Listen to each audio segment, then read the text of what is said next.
right. Well, let's go ahead and get started, shall we?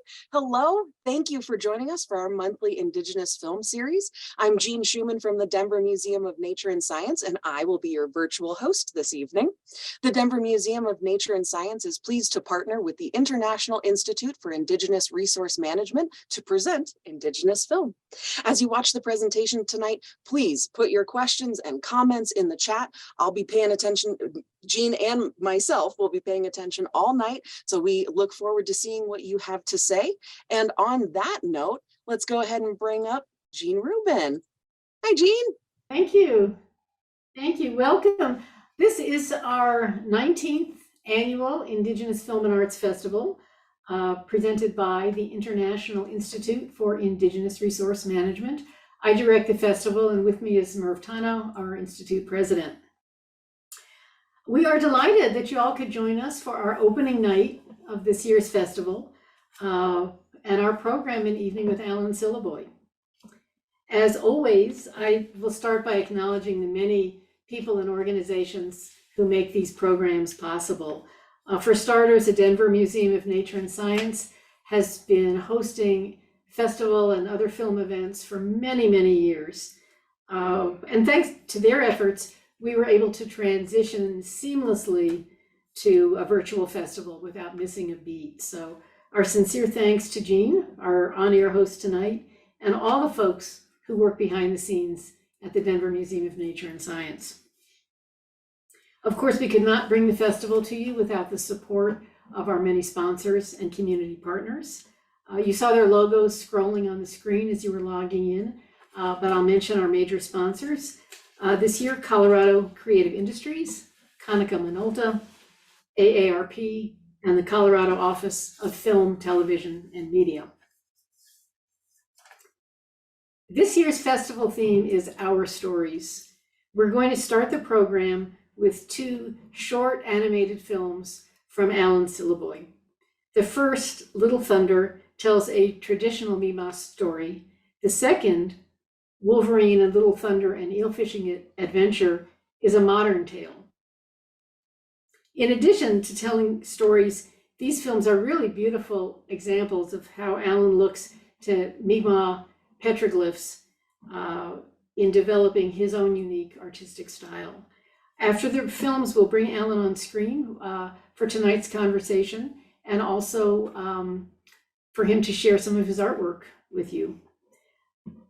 Just a reminder, you can be posting questions in the chat room at any time. In addition, we have two guests with us tonight, Russell Barsh, who's a longtime friend and colleague of the Institute, and Andy Janes with the Consulate General of Canada in Denver, which is one of our sponsors. And they help to bring us these First Nations programs. They will be joining the Q&A with live mics. So something a little different we're trying with this program. So with that, let's roll the films.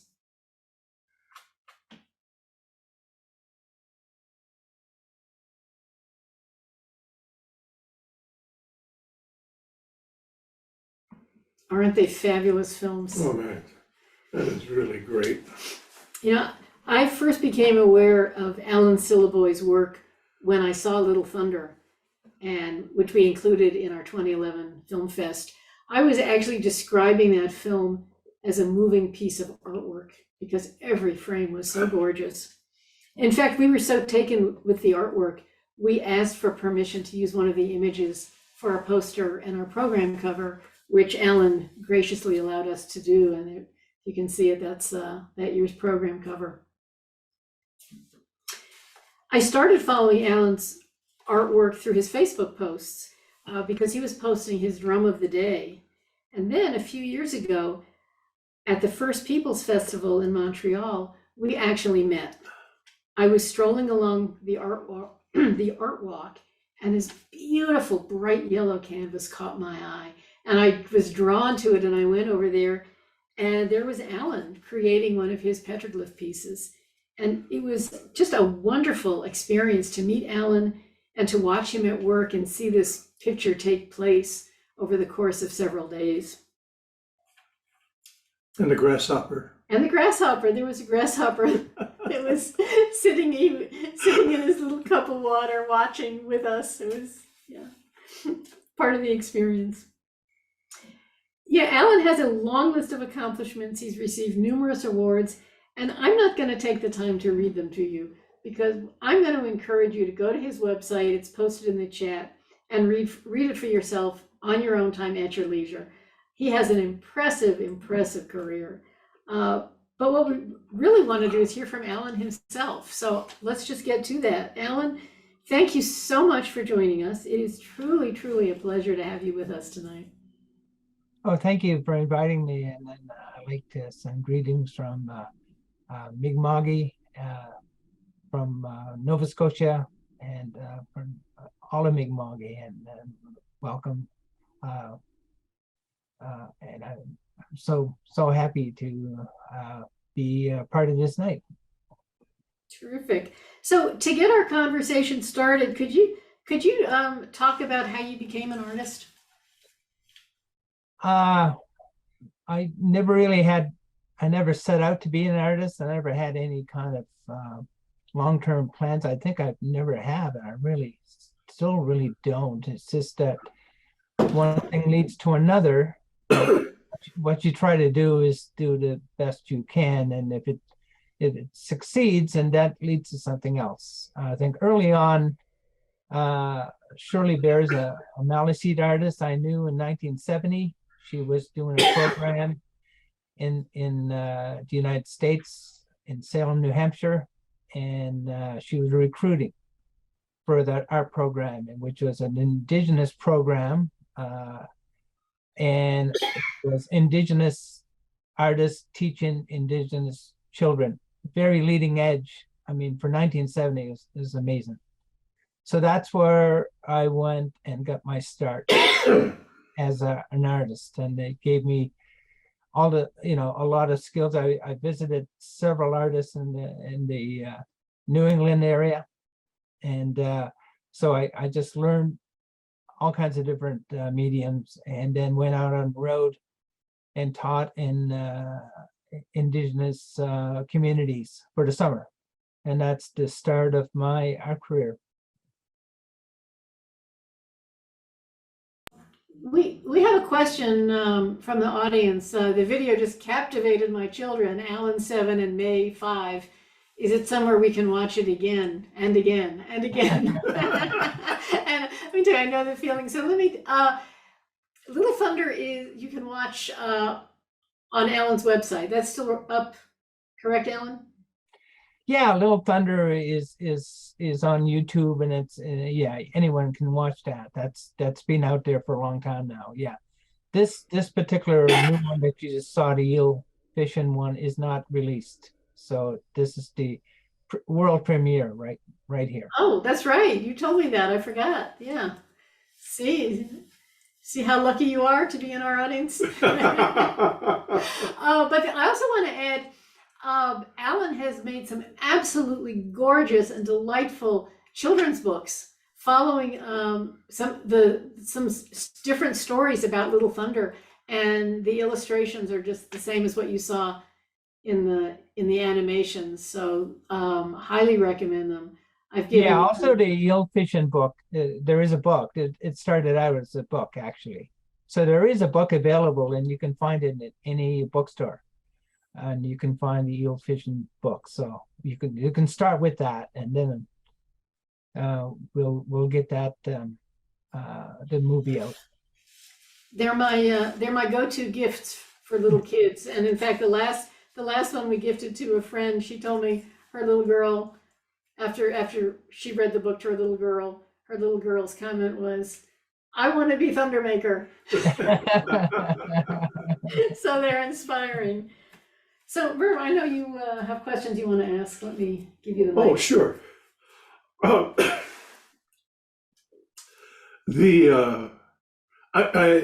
like your inclusion of those petroglyphs.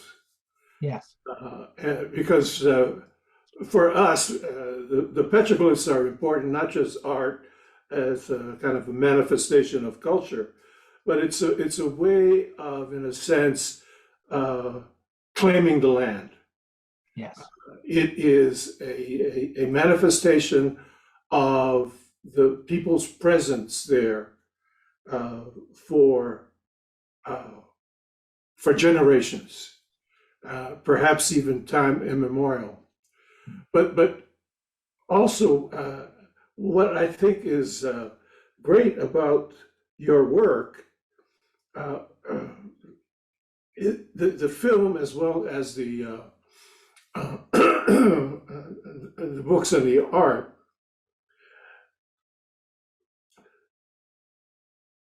they have, for me, the effect of, in a sense,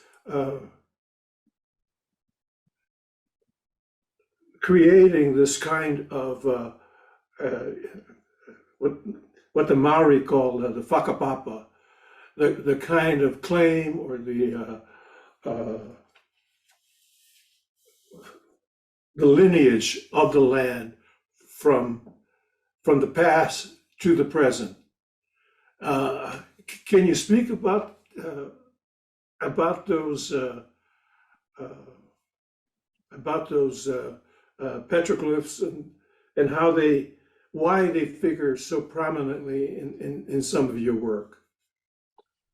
Well, I mentioned Shirley Bear when she was a painter. When I met her, she was, but a typical painter where we did portraits. She did portraits mostly and landscapes, and she taught me to do the same. And then one day we decided that we wanted to be painters or artists, but we didn't want to be a typical painter or artist. So Shirley's the first time I ever saw the petroglyph book. There was a book from the Nova Scotia Museum, and it was all the tracings of all the petroglyphs were in this book. And that's the first time I saw them, and then realized we had a mission to make these known, because they weren't known to even Mi'kmaq, because we were the first contact for 400 years, and in that 400 years we lost almost everything. We lost information. All kinds of information was lost. So these petroglyphs are precious in the sense that they are marks on the ground. They are proof that they were left to us, and it maintains the chain of information. It still survives, even though it was pretty badly battered. And I spent all my life researching and reclaiming all of the images and everything I could find, and collecting that. And that's what I feel is my life's work. Thank you. Thanks. This would be a good time, I think, to bring up your art images, so you can, because we have images that actually incorporate the petroglyphs. All right. Okay, this one here is Tufts Cove Survivor. I just did this a few years ago, almost 10 years ago, I think, but we made it into a mural, and it's at the waterfront at the Maritime Museum in Halifax, right in the harbor, where the Halifax explosion happened. And this is the story of the Halifax explosion from the Mi'kmaq perspective. We were in a little tiny village across the harbor in Dartmouth, in Tufts Cove, Turtle Grove is also called. And during the explosion, half the Mi'kmaq people in the village were killed outright, and the other half were injured, and the remaining were moved away on reservations. So that was an opportunity to take us out of the Shibaktu, the Great Harbor. So everyone else got rebuilt but us. So that was an opportunity to get us out of the harbor and take the land. And this is about that. There's two ships, and a mission ship was burning and set adrift, and that's why the explosion happened. It was the biggest explosion in the world at that time. So it was, but now that I have a mural there, and it's 10 by 24 feet at the Museum of the Atlantic. So I'm very proud of that, because that's the only part, it's the only painting that or anything in the harbor that tells our story.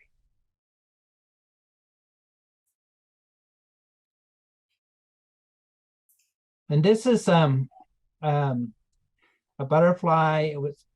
I was looking at the petroglyphs, and I looked at them and I said, well, I'd like to make a new petroglyph that would fit into the other petroglyphs, that would blend in. And that's what I was trying to do. And so I made this from the double curve designs, and what I did, it's a fusion of a man and a butterfly together. And so this was kind of a simple design but it was meant to really blend in with the petroglyphs. I think I was happy with it, and this particular design became a gold coin that the Canadian Mint produced as a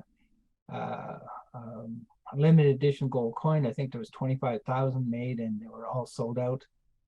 And it's a $200 gold coin. So this is an important piece for me. It was early in my career, and it remains one of my favorite designs.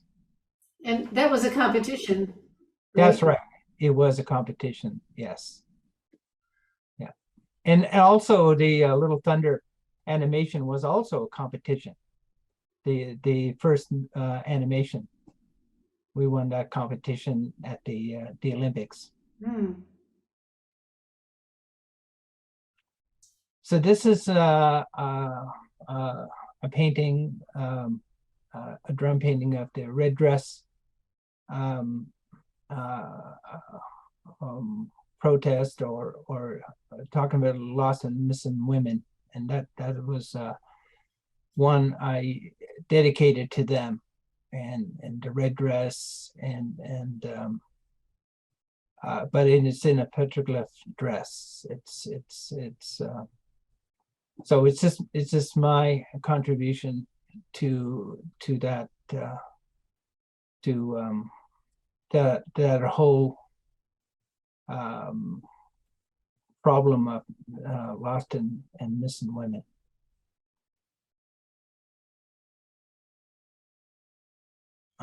These are my whales, and I have a lot of whales I've done, and these whales are swimming in the Milky Way and the star. And see, we in before contact, we had similar numbers where there's many whales, in the millions maybe. And the Mi'kmaq also numbers were very, very high as well.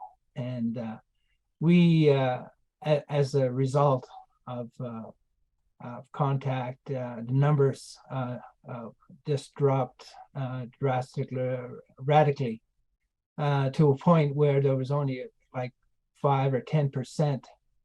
And that also goes for the whales. It also goes for the Mi'kmaq people. We were down to just a few thousand, and from numbers that was considered to be at least 200,000. All of Nova Scotia and New Brunswick and PEI and all of those. So we're reduced to a very, very small number. We've made a comeback. The whales are starting to make a comeback, but I feel we had parallel paths, and so there was a lot of whales and a lot of Mi'kmaq people that made the journey to the spirit world, and this is a way to bring that into view and into our consciousness.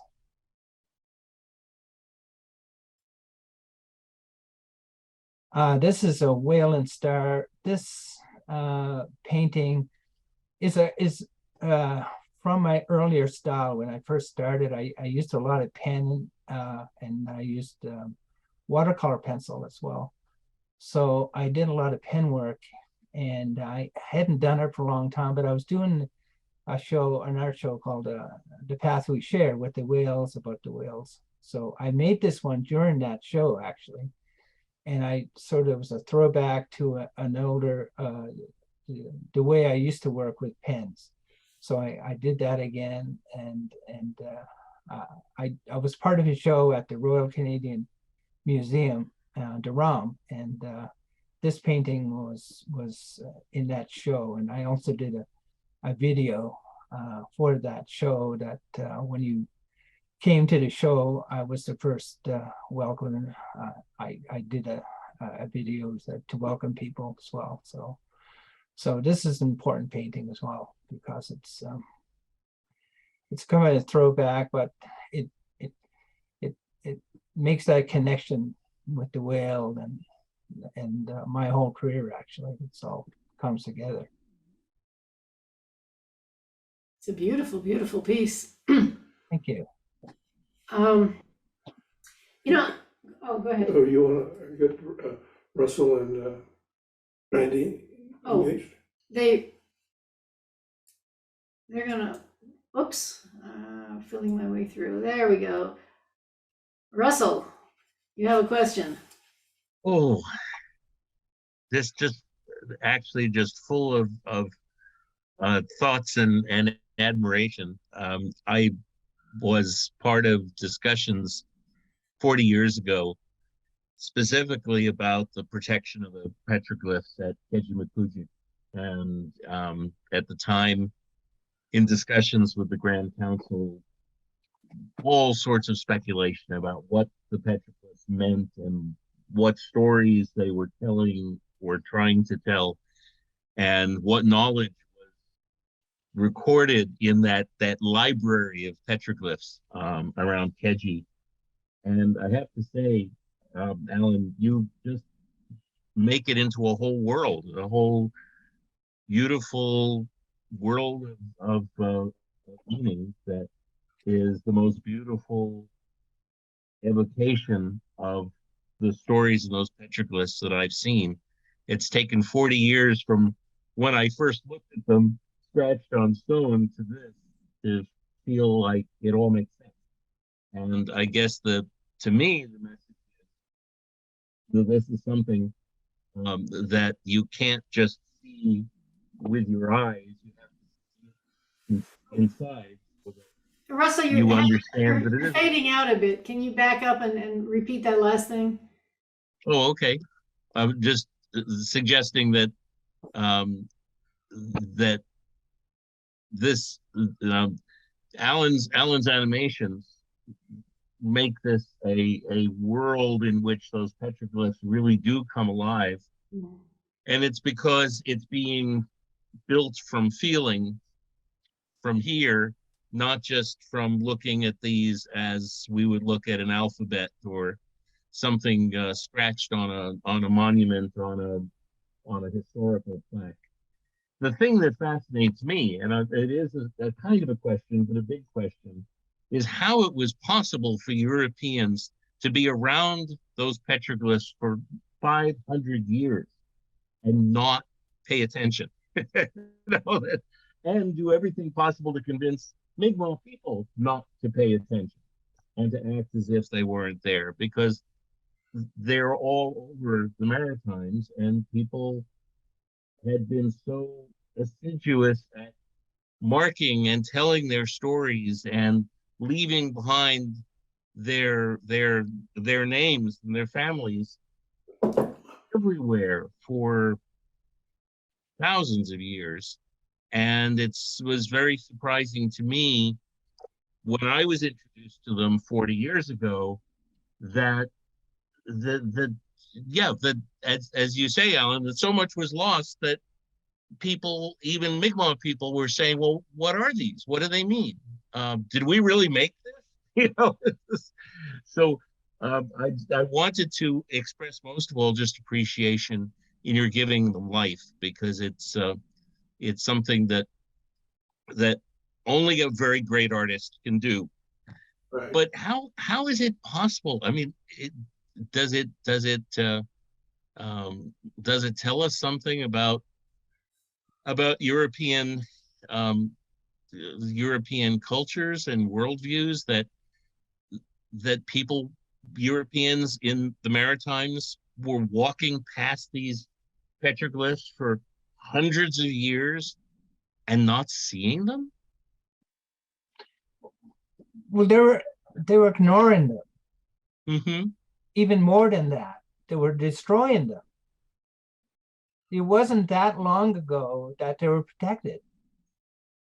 I mean, anybody could go there. It was wide open, and it was in the park, but the park had no, not till, I wouldn't say recently, but I'd say within the last 30 years or so, or maybe even 20, I don't know. But they started to protect it, and you have to have a guide to go out there, But in the beginning, they were there, but they were not acknowledged. But that was, that sort of came with time. But in the beginning, like when I went there first, I was just somebody looking at them, like everyone. But when I go back there now, I have a guide with a notepad, writing down everything I say. So, so you see the difference? It goes back to, what Merv thinks is so powerful about these petroglyphs, that they establish this long history of the people of that land. That's, when a colonizer recognizes that, that's not a positive from that perspective, right? They don't want to acknowledge that the people of the place have been in this place for millennia. Oh, absolutely. Because it undercuts the settlers coming in and wanting to lay claim to the place. Yeah, it's kind of inconvenience truth, I guess. I would say that also, I think you have to kind of tease out who the colonizers are, because for some of these, I think some of the most influential folks in, if you will, the kind of erasure or the recasting of these as something else have been with the archaeologists and the anthropologists, because I think specifically of that great Smithsonian scientist, Betty Megers, who insisted that there could not be all these natives in the Amazon, and fought tooth and nail to try to refute any story, any history, or any scientific evidence to the contrary. Right, that the land couldn't support it. Right, the land couldn't support it, etc. And when you look at now the kind of remote sensing technologies, and you see this vast network of villages connected by roads, and these were not just villages; they were large towns. And it's I find that some of the folks that have laid claim to these stories, to these histories, are those in that field. So absolutely, they considered the Bible, but it's not over. It's just beginning. That was going the wrong direction. We're looking. There was no one looking, really searching. Really. That's why it was static for a while, but now it's changed. It's we are discovering more and more. It's getting deeper and deeper, and that time span is getting longer and longer. So Andy, If I you want to could, weigh in? I think that's, Go oh, ahead. I'm sorry. Andy, do you want to You want to weigh jump in, in? or did you have another issue you wanted to raise? Another question I was going to raise, so feel free to finish that thought. Okay, but just following on what Alan said, I'm sure that there are many of these story stones, these books, are probably still scattered around the Maritimes, yet to be discovered, yet to be recognized. So this is your art is, it seems to me, part of an ongoing process of recovering the library of Alexandria, as it were, of all of the history and the stories left behind. I remember about 30 years ago, John Joe Stark called me up when I was working down in Cape Breton and said, I need you up here because somebody thinks they found something important. And we wandered out along the railway tracks, old abandoned railway tracks. And there was a stone by the side of the railway tracks with petroglyphs on it and a date in European numbers carved in, perhaps by one of the later artists that added to the stone, from the 1790s. So somebody had added their date, their signature to it a couple of hundred years ago. But it was out standing by the railway tracks in the middle of nowhere, and I have dreams of that, of the stones again, the books of the Mi'kmaq Library still in old abandoned orchards and along the sides of abandoned railway tracks, waiting for somebody to read them. And to the extent that your art makes people want to read that, it's really revolutionary compared to the circumstances that I remember when I was first introduced to the stones at Keji. Thank you. Andy, you're up. Yeah, thanks, Alan. Thank you so much for joining us tonight. As Jean mentioned, I'm with the Canadian Consulate here in Denver. So we represent the government of Canada in Colorado and several other states in the area. We love supporting the Indigenous Film and Arts Festival, and especially love when we get First Nations, Inuit, Métis representatives speaking to a Colorado audience here. One thing that's really been on my mind lately with these sort of events that we do, and I've talked to Jean and Merv about this, is the idea that a lot of non-Indigenous people have, that Indigenous cultures and stories are static, they're old, they're in the past, they're something that is unchanging and maybe, something we should learn about, but it's that idea that they're static. And what I loved so much about the second film was, showing that idea is so not true. It's got the characters, it's the petroglyph style, but then they're giving thumbs up and high fives to each other, which I think just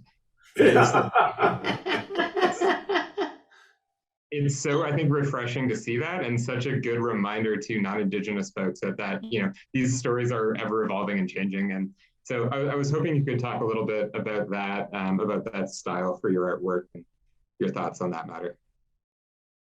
Well, the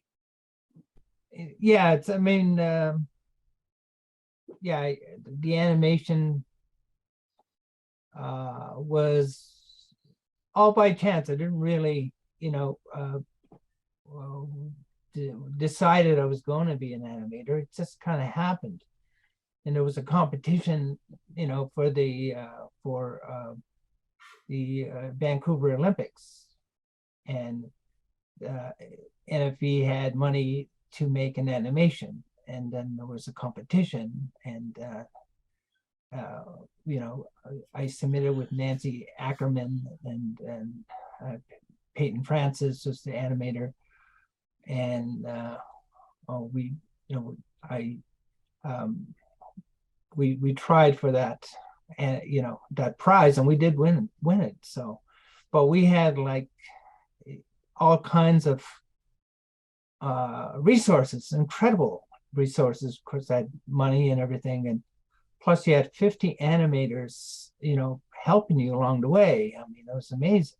It's just amazing what the support you have, and that's why the quality of that Little Thunder first one was very, very good. They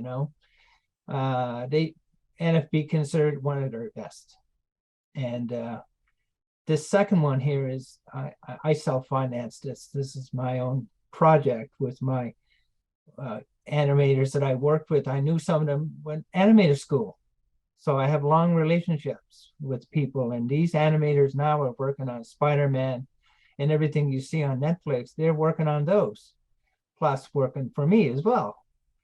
So so I'm very fortunate. But they learned animation as I was learning animation. So but we kind of were in the same class, I was their boss, and they so that's how it evolved. But I'm thinking, yeah, this is these stories don't have to stop. They continue. What's the next part? See, I'm also working on another animation now, but it's about Little Thunder, becoming Big Thunder. And that made sense to me because, if his father is Big Thunder and his Little Thunder, someday he will be Big Thunder.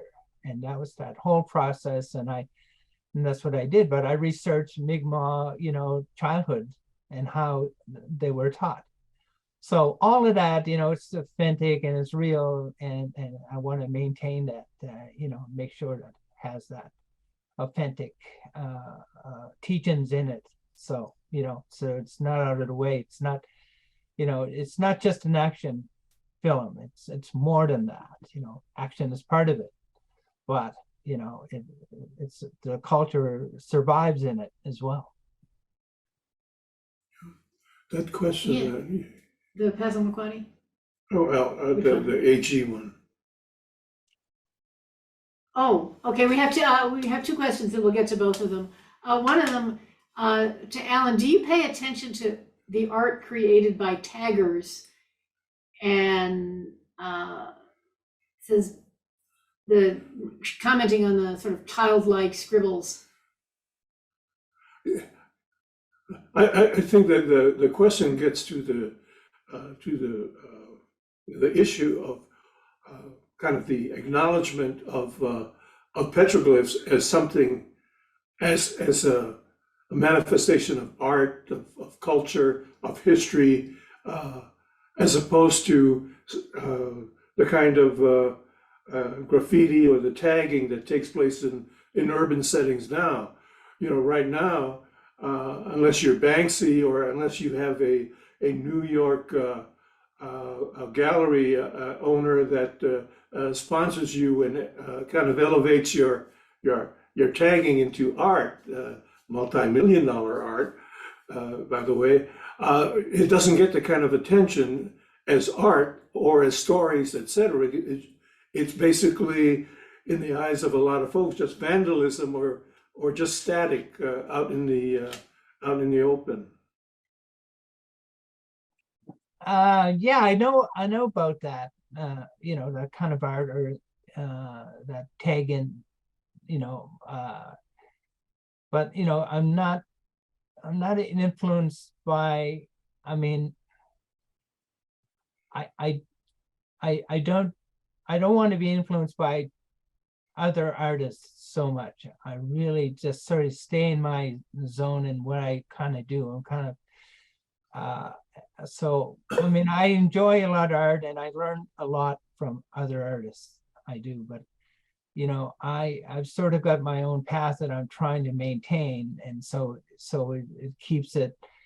So yeah, that's how I've always done that. So if you see my art, you'll recognize my art, as mine, and that's really my goal too, is to develop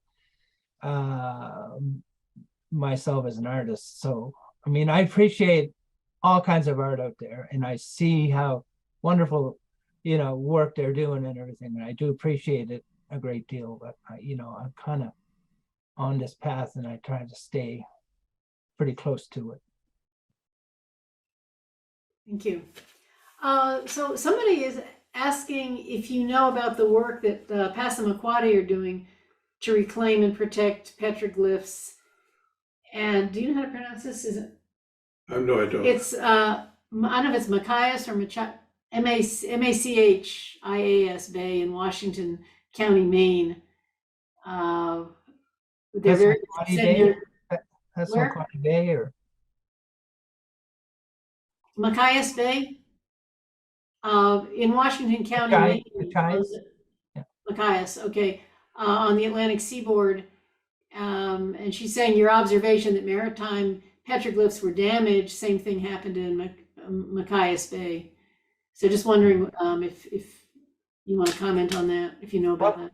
I did like I said, I went to a conference in Maine, and it was all about petroglyphs, and it was I was the only another Indigenous artist and myself were there, and the rest were archaeologists or people studying petroglyphs.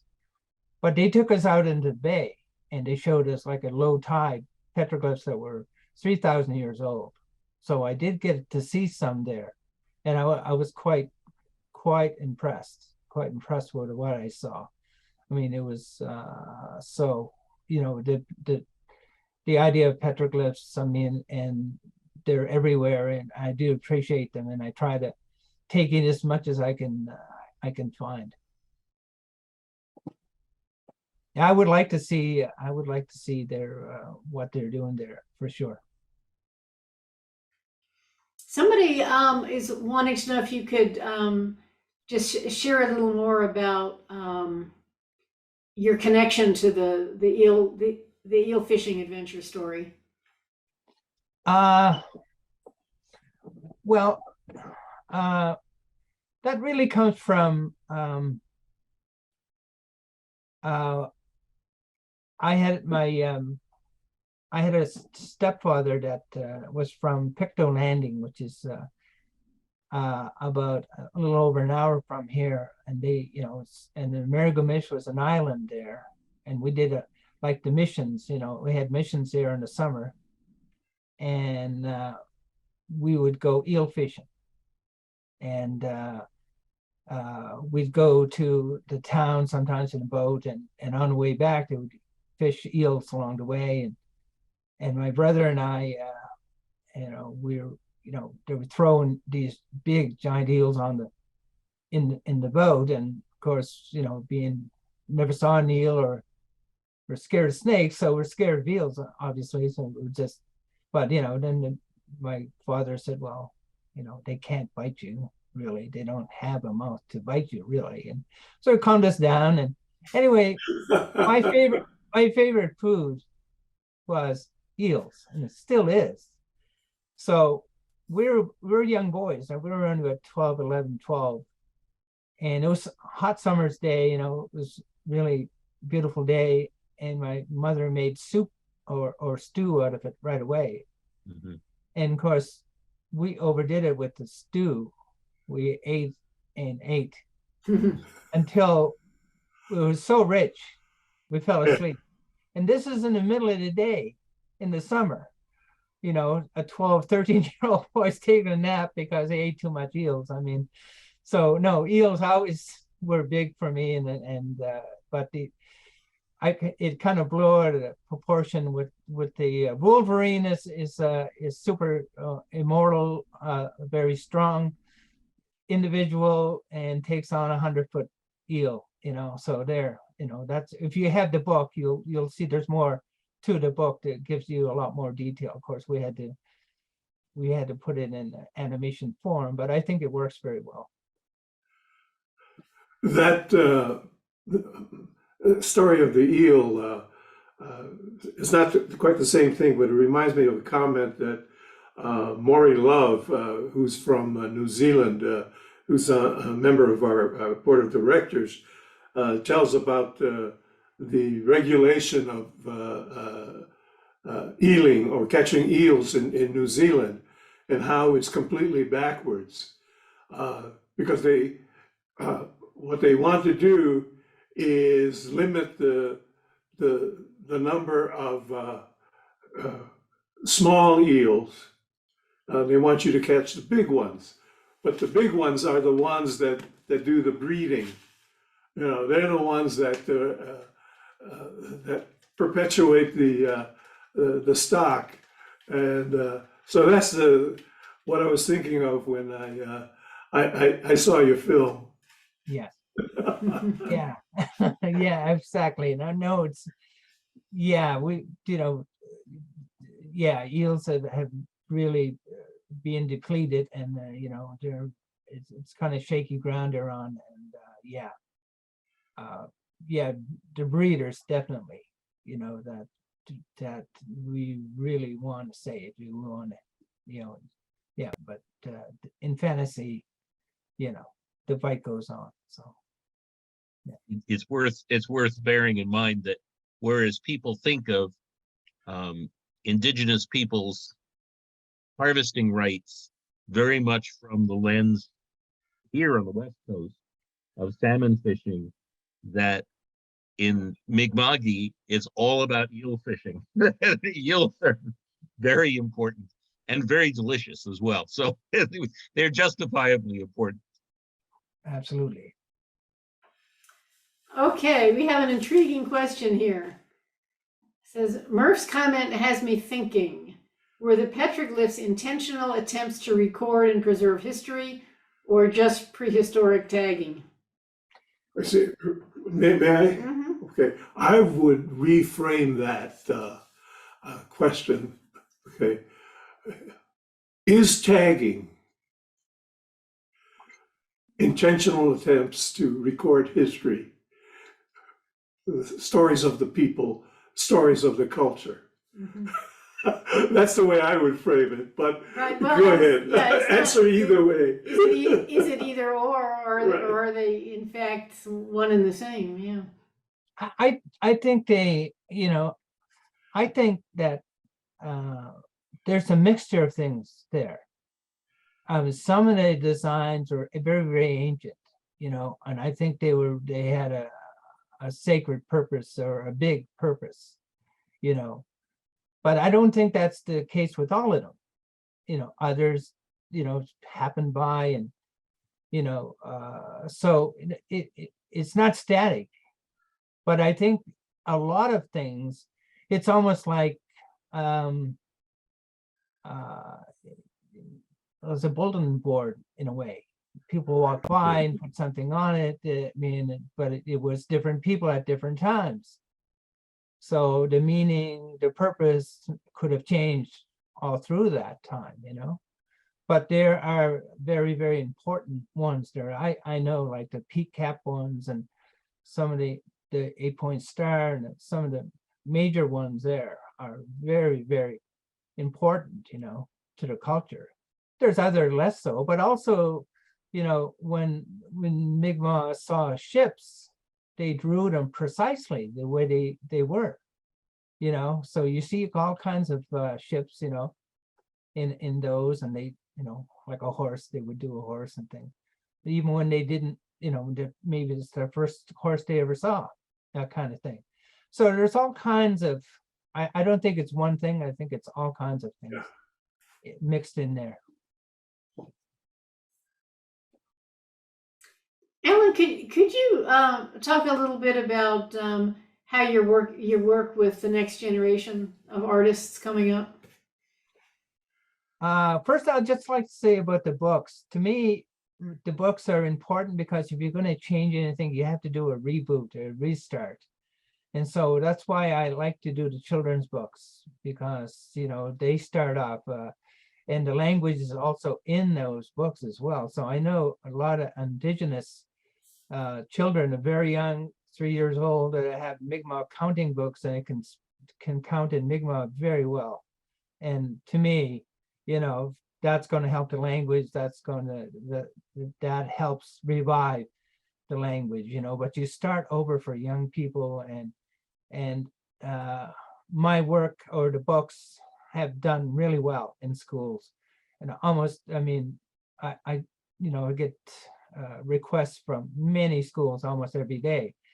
But I appreciate it because they're always sending me projects they've done on my art and Little Thunder, and even some of them are doing plays, and Little Thunder is living big in the schools, really. And I think to me, that is the most satisfying, because I know that will continue, and then there more Indigenous artists are taking the books, they're doing books too. So it's getting richer and bigger, I do appreciate that. And I think, also the as far as new artists and young artists, what was one of the biggest things for me to get known was Facebook, social media. And that's how I really got an audience, because I started like over 20 years ago with Facebook, and it just grew and grew. But it was long-term relationships. That's what I'm interested in. And that's where, you get the message out there, and you can do a back and forth with people. And it really helped, because I know there was a Mi'kmaq language site on there. And see, you would never have that opportunity in the old days. You have all these different communities trying to, talk Mi'kmaq, or if you have a question about Mi'kmaq, someone will answer. It's amazing. It was amazing. And things like that. There were a lot of positive things that went on too, as far as that goes. I mean, it's very negative too, but from my experience, it has been good. It has been very positive, and it grew and it grew. So the morning drum is like that. It was something accidental we did for a week, and we tried to quit, and there was too many howls of protests, so we had to keep going, and here we are. So, but I'm glad we did, because I think that adds a lot. That little message every day, that is a very good thing. Cool. Yeah. We've had a few people asking about being able to share this conversation with other folks. So it is being recorded, not the films, but the discussion is being recorded, and the museum will be posting it on their YouTube channel. So I usually just do a Google search for it when we get to our close. Maybe Jean has something more efficient, but I just Google the name of the program, An Evening with Alan Syliboy and Denver Museum of Nature and Science, and they pop up. But it may take a week or so before it's posted. But yes, they are available. We have some people who want to share them with friends, and some people who, Alan, want to share it so they can get you connected with people who are doing work with petroglyphs in other areas. Yeah, And excellent. you can always friend them on Facebook too, right? I mean, Right. Absolutely. Oh, right. I would encourage folks to visit Alan's website. He's got a lot of good information there. He has there's some interviews he gave that are posted. You can see a lot of his artwork, and the Facebook page. If you follow his Facebook page, and then you'll see Drum of the Day, which is fabulous. You have this little personal art gallery that shows up in your feed every day. Books are great. Books make wonderful gifts. We're getting to holiday season. Books make wonderful, wonderful gifts. And I know, Alan, the drum that we fell in love with was one. It was an image from a drum you had done a while back when we saw it, and it was one that had sold, years before. But you made us one very similar. Yes. So if you still do that, Oh yeah, each one is hand painted, and we haven't changed that. We haven't, they don't come from China. They they're authentic drums, and they're hand painted. They're the original. We reproduce them. They're very close, but they're not 100%. what you saw, but it's very, very close. I mean, but the idea, the feel of it, yeah, we kind of doing that on a regular basis. Yes. Yeah, it's beautiful. They're just fabulous. I mean, the drum, the drum itself It's a piece of art. is a masterpiece of art. And then it's painted. It's a masterpiece on a masterpiece. Absolutely. It's just so great to put it on that, and you know, and then even the animal in a way lives on that way. Yeah.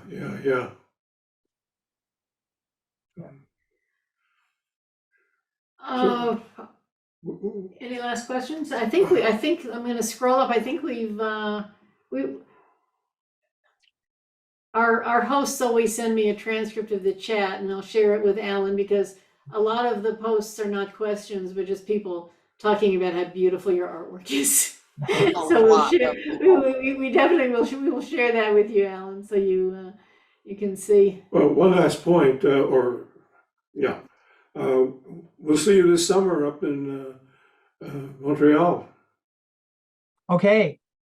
I'm going to try to get up there, and I'll look to get our band up there. The Thundermakers are, you know, we've been around for a couple of years now, and yeah, we're having fun doing. Okay, cool. And also, we have a lot of culture in our Thunder. It's an art project too. It's not just a band, but we do old whale songs, and we're you know, we have a lot of cultural pieces, you know, in one package.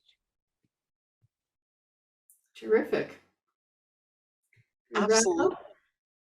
Well, I want to express sincere thanks to Alan for spending so much time sharing his films and his artwork and his thoughts on all of that.